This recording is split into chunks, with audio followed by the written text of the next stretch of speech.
ప్రభుత్వ పాఠశాలలను ప్రైవేటు స్కూల్స్కు ధీటుగా అభివృద్ధి చేయాలన్నదే ధ్యేయంగా సీఎం రేవంత్ రెడ్డి పనిచేస్తున్నారని తెలిపారు కంటోన్మెంట్ ఎమ్మెల్యే శ్రీ గణేష్. లాల్ బజార్ ప్రభుత్వ బాలికల ఉన్నత పాఠశాలను ఎమ్మెల్యే ఆకస్మికంగా తనిఖీ చేశారు. విద్యార్థులు తమకు కావాల్సిన మౌలిక సమస్యలను ఎమ్మెల్యే దృష్టికి తీసుకురాగా సమస్య పరిష్కారానికి కృషి చేస్తానన్నారు. తర్వాత తిరుమలగిరిలో పలు అభివృద్ధి పనుల్లో పాల్గొన్నారు ఎమ్మెల్యే.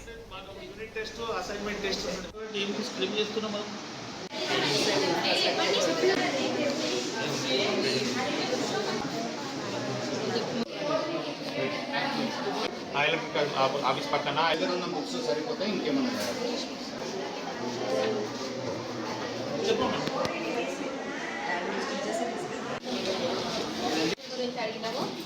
ఇంగ్లీష్ ఫ్లూయెంట్గా మాట్లాడే కూడా కొన్ని పుస్తకాలు మా టీచర్లంతా గర్విస్తాము. మీరు ఫ్రెండ్స్ కూడా సంతోషంగా ఉంటారు. మా పిల్లలు బాగా చదువుకోరండి మీరు ఉండాలి.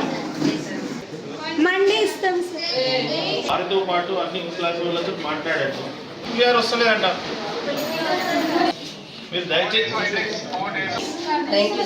దాని ముందు మీరు అందరూ ఇవన్నీ చేసుకోండి. కాంపిటీషన్ చాలా అవసరం. ఇది ప్రైమరీకి అటాచ్ అయ్యి ఉంటుంది.